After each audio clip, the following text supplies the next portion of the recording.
Hello everybody, this is Brick, and a while ago on this channel I had done a review of what I considered one of the worst Nerf blasters of all time, and from my experience, the Nerf Star Wars Crossbow Blaster from 2015. Something that honestly takes a while to fire even a single dart, and is easily surpassed by dozens of other blasters, even in the same crossbow category. Even if you were collecting Nerf Star Wars blasters, I wouldn't recommend this one.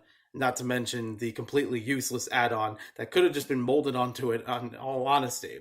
So, even though that one I don't like at all, and somehow I've not gotten rid of yet, I do think there are a couple other ones that were pretty close to this I was not a fan of, and one of them I'm going to be talking about today. As a quick note here, I did see about the Uppercut from Stryke. I have actually found it in Five Below recently. I've already heard it's not worth it for a hamp jolt, and I don't get it.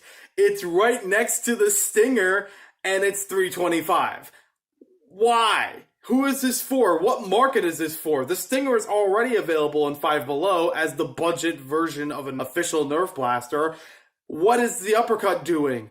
It's honestly baffling. I have not picked up either of the copies of them yet. I still am not sure if I will. It might not even be worth my curiosity because of what I heard and seen in reviews already. But I do want to bring that up because that might actually be more practical in some ways than today's blaster from the Stryke gear line. Now, if you're a fan of Stryke gear and you want to collect them, I totally get it. There is actually some cool things to it. It's got a great aesthetic all the way around for all the different blasters. You could theoretically use a couple of them together in a loadout, and if you have enough old Megas, could be very practical. So that's why I'm going to talk about the Stryke gear armor shot for today's video. This came out in 1997. I was born in 1995. I didn't know anything about this line until maybe a year or two ago. So I would have never known about Stryke gear growing up, but it's kind of cool. A little bit gimmicky all the way around, but there are still some cool blasters in it, and I have been able to pick up a couple of these in different Nerf lots for the past year or two. This one uses 9 old Mega Darts, so I've actually borrowed a bunch of them from one of the secret shots for this review. And I only have 3 of them available, unfortunately. One's already loaded in the barrel, and then 2 of them are on top, and you can keep up to 8 on guard, which is kind of cool for capacity, especially for something this compact, but it's a single shot thing. And it's a very weird one at that, too. This is designed so that if you're going to put it on your loadout, you could still have it as a blaster, or you take this clip on the back, snaps it around, it literally just only locks it in place like this, and then the rest of it you snap out of place so it just lingers. But you use this part on the end as a belt loop clip, or a pocket loop clip as I've been using. So it's could be a fashion statement, but honestly, that could be a good use for it if you do run old Megas and you just need a quick way of holding them together because you have 8 of them available.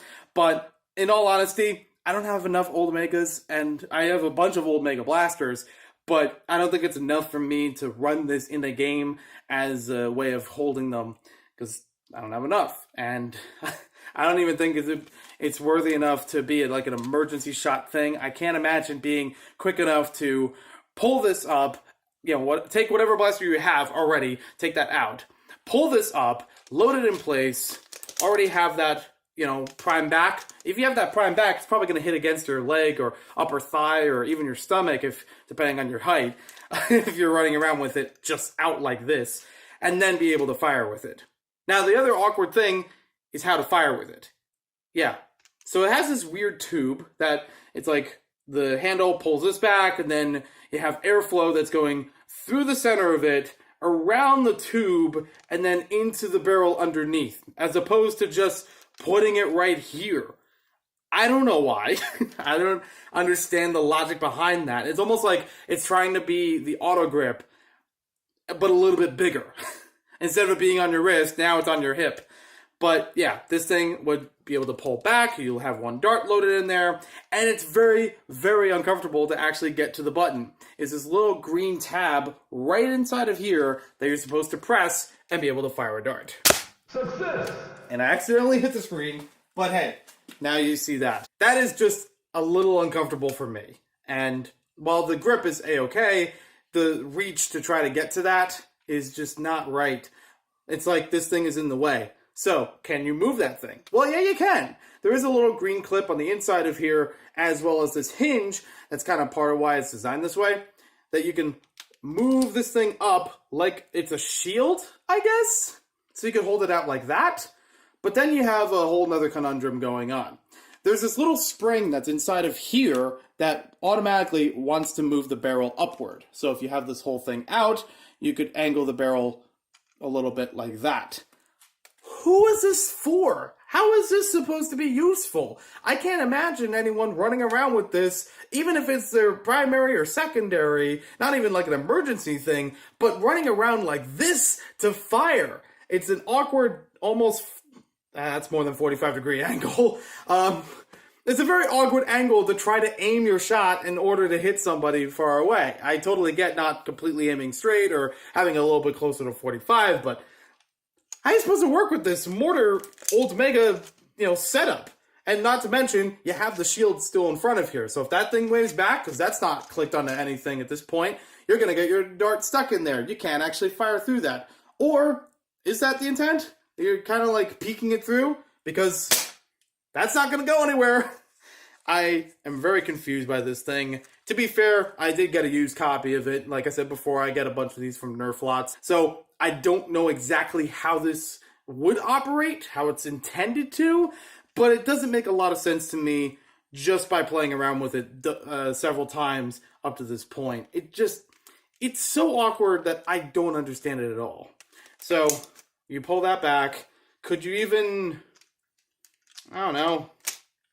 Yeah, I can only really see it as just being like this, very sleek, where it kind of looks cool that way, having everything angled downward, almost like a shell on top of it, and then you try to reach your finger around, pushing this up a little bit, and then firing one dart.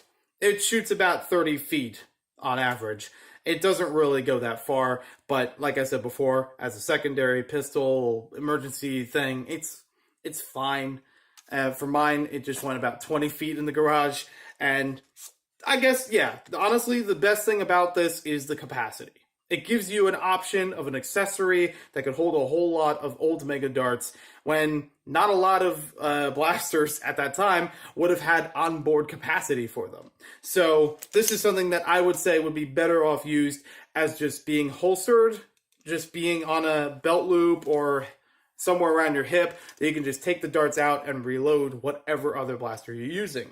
Now, I would love to review some of the other Stryke gear, but I've had a couple of issues with them. This one seemed to be in fairly good condition for what's supposed to be with it, but other ones I've had 2 auto grips, maybe even 3 auto grips, that were missing parts to them, so I couldn't actually fit them onto my wrist, and even if I did, it's made for kids, I'm probably not the right size for it. But also, the Ratchet Blast, I was so happy finding that in a Nerf lot. Unfortunately, that thing broke the second time I used it. I used it once to test it out, tried it again, pieces inside of it broke. I tried opening it up, there was literally plastic bits all over the place. There's nothing I could do for it, and I'd rather take it to someone else who knows better about that blaster if there's anything to do, or we just call it time of death right then and there. But for now, it's just been sitting on the sides. I do still have other Mega Blasters that I could use these darts with, like I mentioned earlier about the Secret Shot 2. But, yeah, this thing, I don't know. This is kind of too funky for me. But it is going to a good home, and hopefully Captain Xavier will enjoy it a lot more than I will. It's one of the last ones that he needs for the Stryke gear line, and I'm sure will be a lot of fun to have up on the wall and maybe play around with it every once in a while, maybe for the range days. I really hope that he or someone else in the comments below can explain to me about this whole mechanism. I don't get it. I really can't fathom it. After playing around with it a couple times, I can't see a practical way of holding it where you would want to fire it that way. I mean, even like this, I'm like, I'm gonna hold my hand like this and then fire, and then it jumps up at me. Who is this for? How is this supposed to work? Thank you for watching this video. Hope you guys enjoyed it. Let me know if you want to see other Nerf blasters reviewed or something in particular from my Nerf collection in the comments below. I'll try to work on some more Nerf videos. In the meantime, I got a whole bunch of ideas and just figuring out what will work best in my current space. And we'll see you next time with more videos.